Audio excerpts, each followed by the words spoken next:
Hello everyone, welcome back to my YouTube channel. This is Janelyn and your guapang crocheter guapo. Vita. Thank you so much for watching. Oh, thank you so much. Welcome to my YouTube channel. Thank you sa mga naka-subscribe nga nagpadbaylo na pag-suporta sa ako. Ha, ako tingog. My voice is, very cute because I've been sick for a while now. Giubo kong tamad. Pero dili COVID ha, dili ni COVID. Lahi ni sa COVID. Okay? Bitaw. So, thank you for dropping by. Today's video, I will be showing you how to make this cute, hair clip using flower puff stitch. Okay, so I will show you how to make this. I do hope that you will enjoy, and don't forget to subscribe. Kindly click the notification bell below so that you will be updated on my next video. Pagpasensyahan yun ninyo akong tingog kay ni cute yun na siyang may karon. So without further ado, let's do the clip, the cute, very cutie clip. Okay,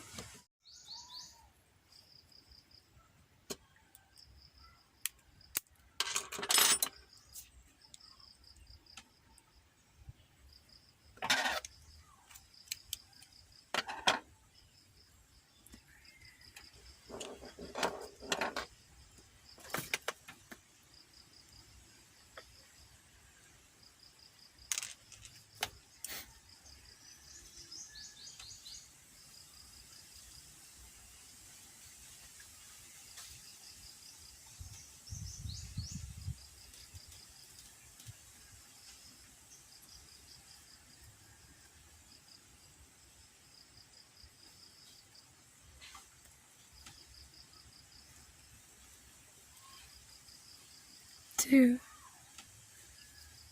3, 4,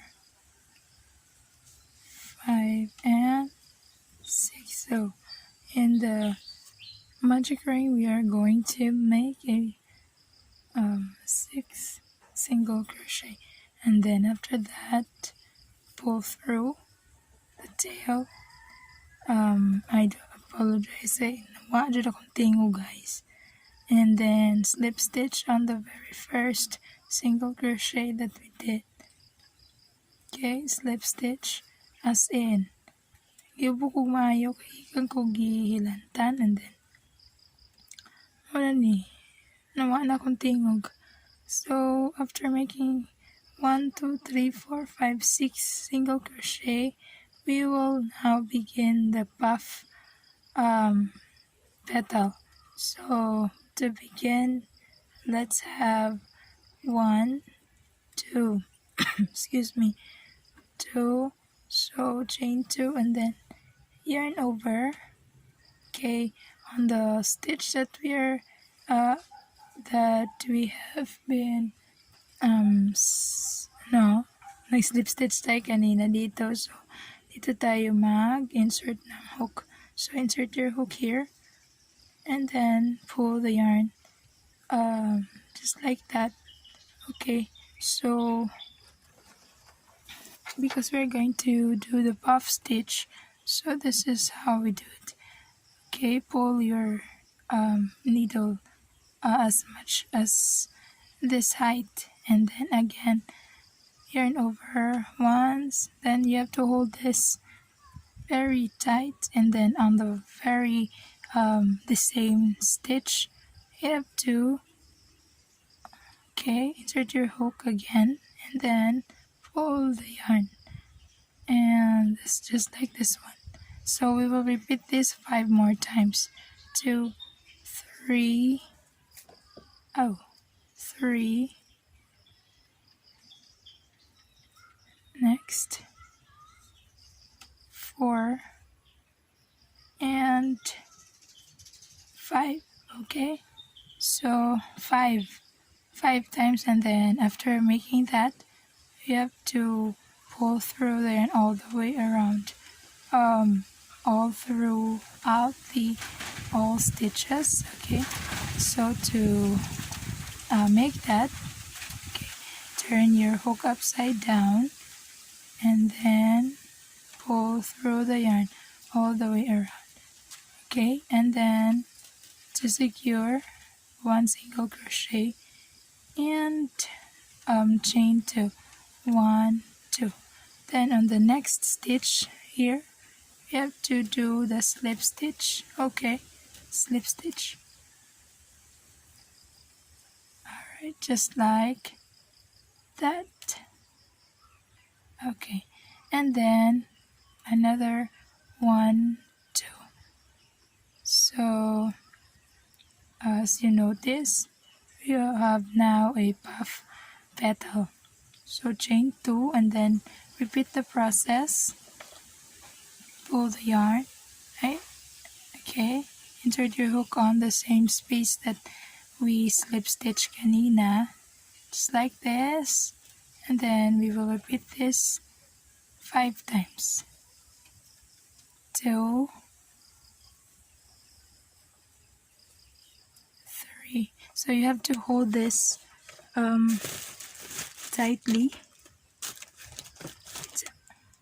Okay, to hold this very tight.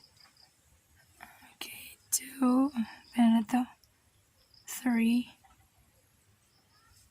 4, and 5. Okay, so after making 5,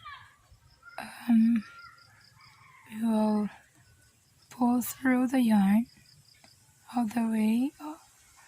The 5,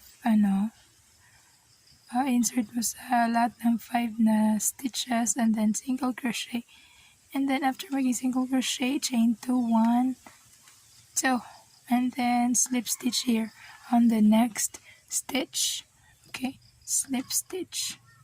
So we will repeat this process to make 6 petals. Okay, 6 petals. So we have to repeat the process para maghimutag 6 ka petals. Alright. Okay, so we are now at the 6th petals. 1, 2, 3, 4, 5, 6. Okay, so to fasten this one, okay, so we are now done making the six petals. Okay, I already cut the tail of the yarn. So what we're going to do is we have to put the pearl to make it more attractive. Okay, tingog. And then after that, we will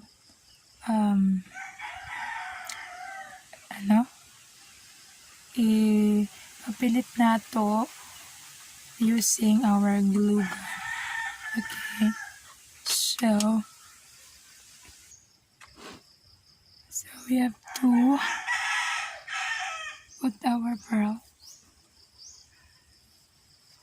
just like this one. Okay, at the center of our flower. Alright, just like this. Much better if much bigger. Much better if mas bigger ang pearl. It will occupy the very center of our flower. Okay? Pero for now, wala man ko'y bigger pearl. So, pagtsagaan ko muna ito ang smaller one. Okay, so you have to secure the secure the pearl. Okay. I do hope that you enjoyed watching the tutorial. Okay, and then please do support me as I continue my journey. So I really need your support, and thank you di ay sa 2,100 subscribers. Salamat sa inyong mga suporta all throughout the world. I do hope that you still enjoy watching my tutorial bisag akong tingog din na ni madunggan. It's because of some circumstance that I cannot, I cannot be avoided. So, ang atong buhaton is we have to use our mahiwagang glue gun. So here, ato lang i-glue stick na to mga gang. Diri na pita. Unya, ito ni ipapilit. Okay? So, you can make this for your kids, for your nephews, and for everybody. It can be a Christmas gift because Christmas is fast approaching. So, pwede ninyo i-gift or birthday gift sa inyo mga kaila, mga, your granddaughter, your nephew. Okay, so, ganito ang nangyari sa ating ginawa ngayon. I do hope that you enjoyed watching and you have followed my tutorial. And then, please don't forget to subscribe. Kindly click the notification bell below so that you will be updated on my next video. Thank you so much. Thank you so much for watching. And God bless. God bless us all. Please pray di ay nga maulian na ni akong tingog kay mura na akong bagong naulit in town. So, thank you for watching. Bye-bye. Okay? You can make any color you want. Pwede yellow, basta akong gigamit karon kay red because I love red. Okay, bye. Thank you, Mom.